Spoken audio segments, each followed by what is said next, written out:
Hi, Hayden here, and this video is going to be an update about vacuum cleaners that we have, one of which is the Dyson. This is the V8 Motorhead, and in case I forget, it's conveniently listed right on the stick itself. There's a stick vacuum. It has the brush on here. I have not cleaned either one of these vacuums, and I've just used both of them in the last couple of days. We use the Dyson every single day, almost every single day. But more often than not, the Dyson gets used because it's cordless. Basically, it comes down to whether or not it has a cord or not. But I want to discuss a couple of things about that. The other vacuum that we have is corded, and we actually put an extension cord on the back of it. The green cord is an extension cord that we put on there. And with that extension cord on the cord that comes with the Shark Rocket, we can do the entire house. We can reach every part of the house.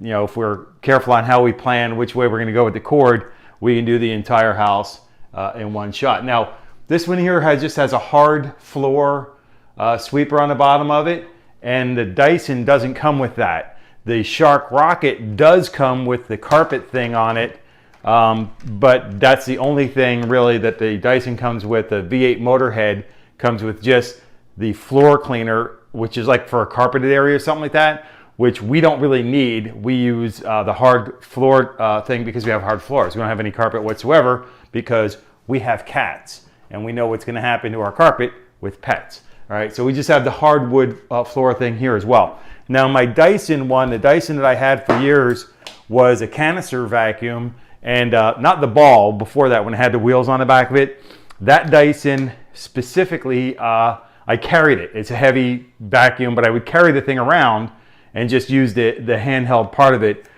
which was most effective and efficient for me to get the job done when I was vacuuming. Now, I want to talk about the Dyson Motorhead for a minute, because Dyson had a problem with their handle, okay? They still do.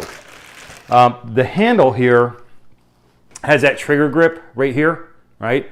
And this is what you activate the dryer with. I guess you have to actually have the thing plugged in. There's a little button inside. Watch, the trigger thing pushes out there. So when the battery's plugged in, then that trigger will push out. But you have to push this trigger in, and I'm gonna hold up the new one, the replacement for this, because you notice underneath the trigger there's nothing there, and that's because it broke off. This is what's normally there, this little finger guard here, and what I noticed is this is a replacement. They sent that at no charge. It was very nice of them to send it at no charge to us. But this thing here, I felt it today, it's very, very close to where it's going to break again. The problem with this item right here is it's way too thin, and it's not robust enough. And here's the really sad part of it is it doesn't need to be there at all. But the problem is it's there, okay, and it's going to break off. To me, it's just the way, you know, I'm vacuuming. I'm not smashing, bashing, or crashing this thing. We're not abusing the vacuum, even though we're not generally nice to our equipment. We expect it to be of a certain quality to get the job done, especially when we're talking about spending close to $300 on a cordless stick vacuum. We have certain expectations in quality, and they're, you know, basically being able to get the job done for us, and it kind of failed. Now, the problem with this one here is when it broke, I don't know how well we're going to be able to see this. We can get a little bit more light down here. When it broke, you can see there's a pretty good gap there, if I can get that gap. And what happens is along the sides of where this thing was, it's a little thicker. So when this thing breaks, a sharp piece of plastic sits right on this side and on this side. And part of that piece of plastic is still right there. It's sort of kind of almost out of the way on my finger, but you know, if you twist and turn this thing when it's all together the wrong way, you're going to stab your finger. It's going to happen. It's not even a question in my mind. So anybody who has any of the Dyson stick vacuums, and think of this as a consumer alert in all honesty, if you have this little finger guard underneath, it never needed to be there. I see no purpose for this thing to be there. There's no reason for it. Underneath the trigger guard, there's no opening under there, right? You see that red trigger right there. It's not like dust or dirt or anything's going to get up in there. There's no reason for anything to be there. It's a solid, it's hollow, but it's a solid piece of plastic all the way around. So there's no need for that little trigger guard to be there at all. So what happens? in their unfortunate, bad design, they've created this floppy thing. I don't know how well you're going to see this thing move because my hand's away, but this thing has a lot of motion to it. So the problem with that is it's going to break, and as a matter of fact, I'm looking at it right here. There's already a break in it. You know, I don't know how well you're going to see this, but there's already a crack underneath this trigger guard. So what I'm probably going to do is remove the one that they sent us as a replacement. And what I'm going to do is I'm going to clean this up. I have a Dremel tool and I have some good, like sandpaper kind of stuff and grinding tools and everything else. And I'm going to remove these dangerous parts of this grip right here. And I'm going to put the old grip back on. But I really want to call attention to Dyson, and the situation here is this one here breaks and it's actually cracked. Man, I wish I could see this thing really great. Maybe you can on a camera and I just can't because I got too much light going on. There's a crack underneath this trigger guard right here. I see it. There's actually a crack, there's a gap, and the crack is going off on an angle up, right? Which means this thing is going to be a razor sharp piece of plastic under here. You're going to slice and dice your finger like nobody's business. This is what I would call a class action lawsuit just itching to happen. It's a bad design. So it's a manufacturer's defect in the design, manufacturer, or warning. They need to put out an emergency warning on this thing here. Be cautious of this little finger guard, because when this puppy breaks, it's going to put a razor sharp piece of plastic on there. And if you don't, carefully sand that down or take some corrective action on it, you're going to cut your finger. It's going to happen. And if you hit a nerve in your finger, you're in dire straits here. That's not good. So, I told my wife, misdemeanor, this morning that, this thing's going to break again. It's going to break again. And while I was vacuuming, just vacuuming it in the normal use, the consumer's expected use of this thing, it's going to be a problem. Now, with that said, if you have that finger guard underneath the trigger part of your Dyson stick vacuum, be very, very aware that this probably is going to break. If it's a thin one like this, it's going to break. And again, as I mentioned, it doesn't need to be there. There's no logical reason that I can see or foresee for that finger guard to be there. The trigger is perfectly fine. If they wanted to put something for grip or whatever like that, the Shark, which costs a lot less money, has a little kind of a sticky rubber grip on the front and up on the back here. This part here is smooth plastic, which is fine, that's comfortable. And in all honesty, they didn't need to put this sticky grip here either. But they have that. There's nothing there that's going to slice or dice your finger. And the Shark Rocket is a much, much safer design than putting on that sharp piece of plastic that's going to happen. I'm telling you, it's pretty much absolutely positively going to happen. They sent us this new piece. This is the old piece, but they sent us the new piece, the replacement part, not that long ago. So we didn't get much use out of this one before it broke, and we didn't get much use out of this one that they sent us, at no cost, free shipping and all that. This thing, which was very nice, but this thing here shouldn't be here. Okay, this should not be there. This is a manufacturer's design error. It should not be there. It's not an error in manufacturing. It's probably manufactured as they designed that little finger guard to be there. But that finger guard is going to break. I'm telling you, if you vacuum just in normal use like I'm doing, this thing's going to break. It's going to leave a razor sharp piece of plastic on your Dyson, and that baby is going to cut your finger if you're not very, very, very careful. You have to be above and beyond careful, because the manufacturer of this particular device put a device on there that does not need to be there in the first place. And in the second place, when this thing breaks, and I'm telling you it's going to break, you are going to get sliced and diced by that sharp piece of razor sharp plastic if you don't take corrective action and just kind of file it down. Just do it very, very gently. You can even use an emery board. Take a while that way, but you don't want to get real rough with it. You don't want to take a big saw in there or something like that. You want to be very, very careful on removing that. And I may make a video on how I remove that. The one thing about that, and Misdemeanor made the point about it, my wife, when she actually sanded this down, but she hit the trigger guard because the device she had wasn't really meant for this kind of detailed work. But what I accidentally found out, and I just found out just now when I was taking this thing out of the box, when you take the battery off, this little trigger guard gets out of the way. So you can sit there and get in there, and I didn't know this before, And when I knew this thing was broken, I knew I was going to take corrective action on it, I neglected to tell her. So I didn't tell her that I was going to do some corrective action on it. So she did it herself because she didn't want to get cut either. You know, imagine that. She didn't want to go through some finger pain and suffering. So she did some sanding down on this and made it nice and smooth. This one here, in actually its current condition, would not be a danger to anybody. But I would like to take a little bit more plastic off it to make it just a little bit more smooth and better looking. But when she hit that little trigger button with her sanding attempt, that can be cleaned up a little bit more, and it's fine. There's nothing wrong with it at all. It's just the way it looks kind of thing. She felt bad about it, but she did a really, really great job on making this thing safe for me to use. And now the new piece is going to make it dangerous again, so I'm going to have to take corrective action on this. Instead, I'm going to take corrective action on this because the battery's not installed right here. And in all honesty, this is just a little electric motor up in top, and you just connect the battery to it, and that's all there is to it. But with the battery removed, all I have to do is just take my little Dremel tool or whatever, my little sanding tools, and just clean this up, make it super, safe, and then I'll be able to do it that way. But that's the Dyson V8 Motorhead device.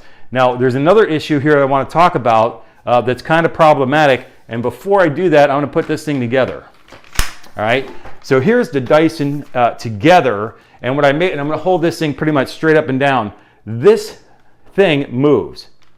Okay, there's a little bit of motion down here in this device. Actually, there's a lot of motion down there, but there's a little bit of motion right there in the connection. Okay, so it's not as bad as up top though. Up top, it's pretty weighty and everything else, and there is a lot of motion. Okay, that's not me. I'm holding the bottom pretty sturdy.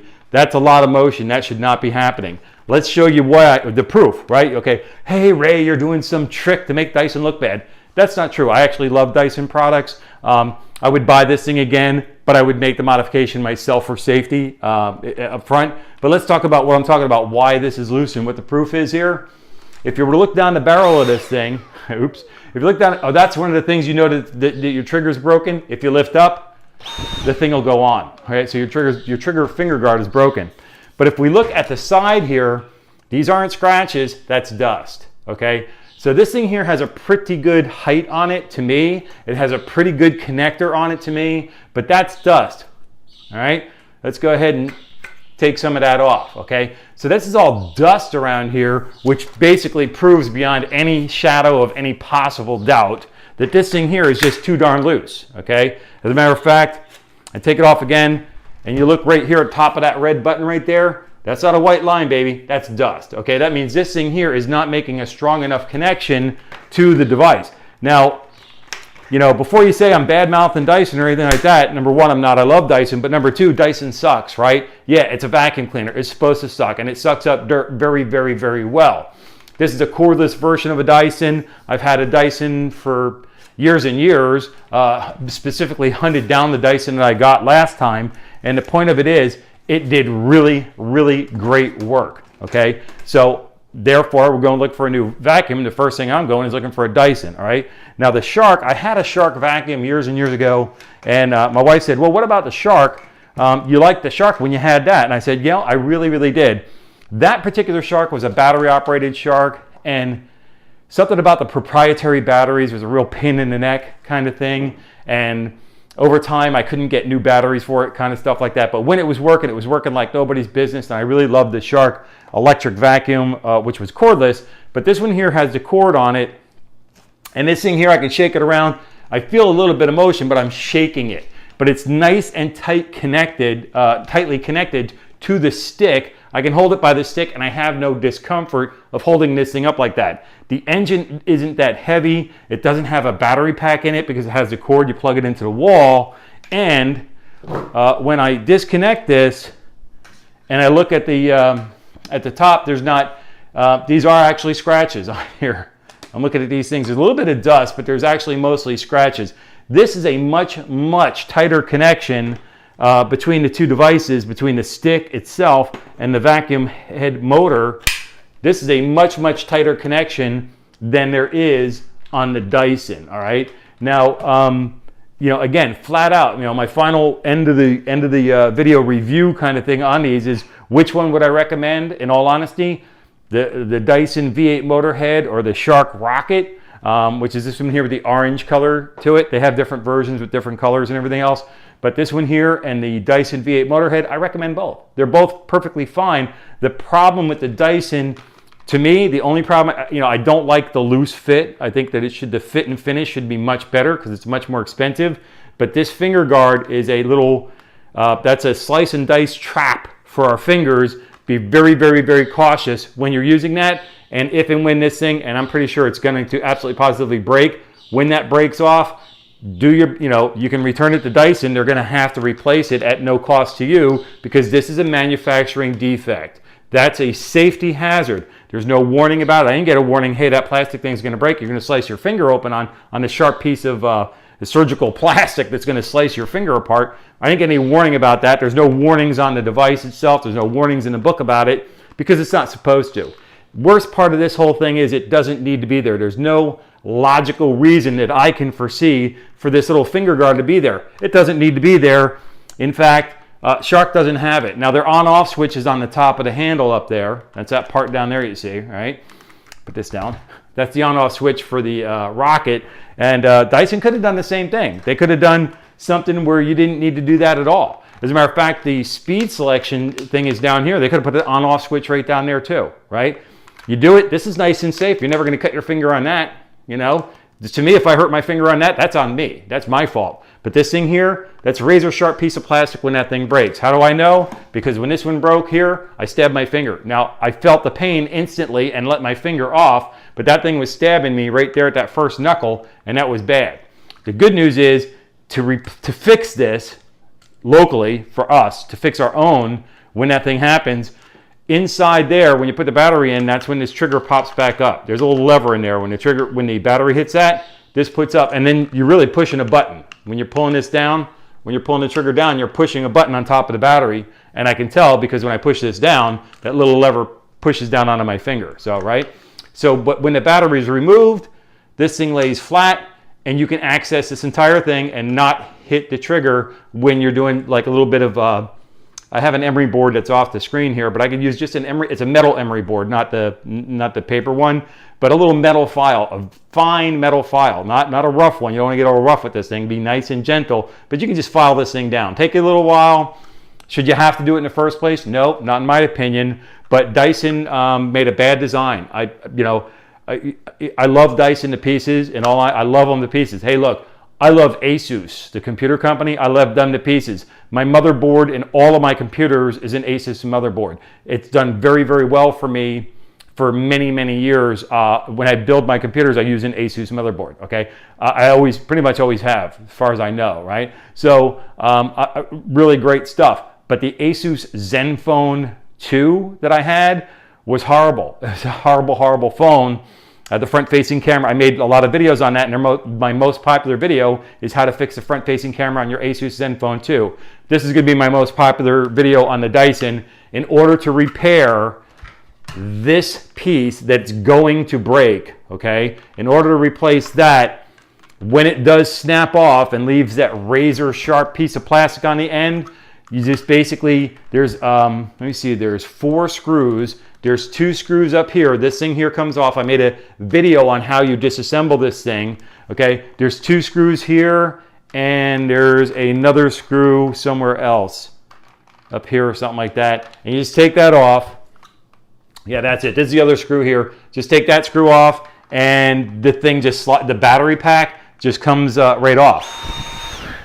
That just turned on right now because of this broken finger thing, all right? So the battery pack is the entire bottom there, okay? It's this entire bottom thing here is the battery pack. Once you take that off and you remove that, this trigger falls down flat. As a matter of fact, you can't get it to come back out unless you push your finger up and push it down, right? So this thing springs back up into the mechanism, into the handle, and it's very easy for us to gently sand this thing off with a little file, a small file, right? Like we're trying to get at Alcatraz with a nail file, right? Same kind of deal, right? Just gently file this down, clean it up. Hey, and then brush off the dust into a garbage bag or whatever and all that. And then your Dyson will be now safe to use.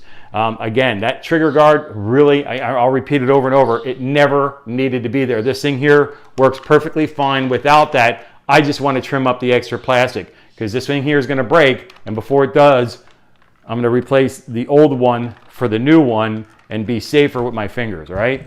Again, I want to mention one more thing with that as the prices, okay? As of today, and what is today? Today is, I got the time on my screen, but not the date. Let me shake my phone here and get the date here.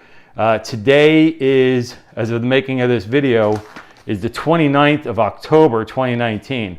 And I don't like to make timely videos, I like to make timeless videos. But as of the making and the publishing of this video, I just checked on the internet just real quick. I didn't look for the best deal or anything. I just looked for a price at all. And the Dyson V8 Motorhead is $290, okay? So the Dyson is $290, $289 and change. I rounded up to the next full dollar. And the Shark Rocket is $120 less. This is $120 less than the Dyson V8 Motorhead. This has that manufacturer's defect on there. It's in the design of this finger guard. It doesn't need to be there. Should have never been there. It needed to be thicker. If you wanted to put it there, it needed to be a thicker, tougher piece of plastic. Having this wafer thin piece of plastic here is a finger slicing tool just waiting to happen, okay? On the Shark, I got to tell you, I actually there's times that I prefer this, and there's other times that I prefer the Dyson thing. The Dyson, in all honesty, I'm looking for the hardwood floor without the spinning brush on it, because this thing here gets dusty, dirty, and kind of cruddy, and it's easier to clean. This one here has electronics in it. Has electricity going to it from the connection up top. Okay, there's a wire connector in there. This one here on the Shark, what do they call this thing? Rocket, the Shark Rocket. This hardwood floor thing, there's no electronics in here at all. There's nothing moving, nothing. It's just got little brushes on there with high and low parts. Let me see, there you go. So you see the high and low parts there. That's so the dust, when you're sweeping along, use the brushy part, kind of loosen up some dirt, and then the gaps are where the dirt goes up. It just sucks it in there. It's part of the design of the tool to get the job done. So I prefer the hardwood floor tool because that's all we've got in the house. All right, we don't have any carpets or anything like that. This tool here, it's okay. I like it and everything as an option, but I really prefer just a hardwood tool. And in all honesty, I've been looking for a hardwood tool so I can just buy that tool for my Dyson, and I can't find it. So I don't really actually see it. In fact, for my old canister one, I still have that one. I like that one there so much, I actually still kept that little tool. It's ridiculous. But anyways, that's going to wrap it up for this one here. For $290 as of today, the making of this video, the Dyson V8 Motorhead is $290, and the Shark Rocket's $170. It's $120 less in your pocket, okay? And in all honesty, I wholeheartedly recommend both, okay? We use this one here if we're going to do kind of like the big cleaning. You know, I'm going to be vacuuming around the house before Misdemeanor gets ready to do the wet cleaning of the floor, the mopping of the floor kind of thing. I will go around with this vacuum because it's never going to run out of power, and I'm going to do more detailed cleaning than I do with the Dyson. But in all honesty, the Dyson allows me to get throughout the entire house and get all the cleaning done. But if I'm going to go completely under the bed or completely behind different cabinets and stuff like that, move things out, moving furniture stuff, that kind of cleaning, then I'm going to go with the one that's never going to run out of power. And that's, you know, as long as we got power coming to the house, the plug-in model is going to be doing a better job for us. We actually use both of these devices. We use the Dyson, we use the Shark. We use these things very much, both of them, you know, quite a bit. We use them quite a bit. And sometimes we want to use the plug-in power. Sometimes we want to use the electric power.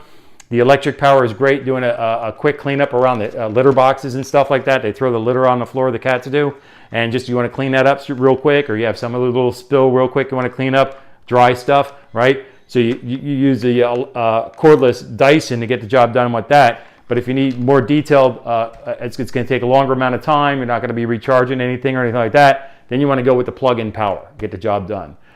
If you're only going to have one or the other, and cost is indeed you know, for everybody, really, your expenses, you want to be effective and efficient with spending your money and stuff and your investments, I would actually highly recommend the Shark Rocket.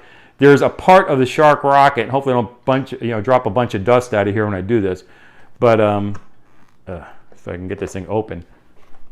There we go. There's a part of this little tray right here, this little thing. I don't like that, okay? some dust is falling out. I don't like that. That's kind of a pain in the neck. When you open up the Dyson, now the Dyson's got a really unique way of opening up. You pull the red handle here on top, and when you get to, the whole device lifts up, and when you hit the top, then that little door opens on the bottom, but there's no tray or anything in there. You're just dealing with that, you know. I'm not, you know, this is okay. I don't have a problem with that. What I find myself doing is I kind of tap this down and then give it a little smack at the end. That's because that handle's broken. That's what happened. The thing just activated because that little finger guard is broken. It pushes up on the trigger finger and actually, see, I'm not touching the trigger. I'm just pushing up on that little thing. That's because it's broken, okay? And it broke, I think that actually broke today, all right? Because I felt it moving yesterday when I used it, and then today I'm like, I told my wife, I said, this thing's gonna break soon, so I'm gonna make this video now. All right, so again, $170 for the Shark Rocket, $290 for the Dyson V8 Motorhead. There's a bunch of different versions on this, but this is the V8 Motorhead version of it. I think that any of them with that trigger, if it has that finger trigger guard on it, check it out, make sure that it's not cracked, make sure it's not moving or anything. And if it does start moving, if you feel it, you'll feel it while you're using the vacuum, while you get your finger wrapped around that trigger and everything, and you're vacuuming back and forth and stuff like that, you'll feel, trust me, you'll feel the motion against your fingers, you know?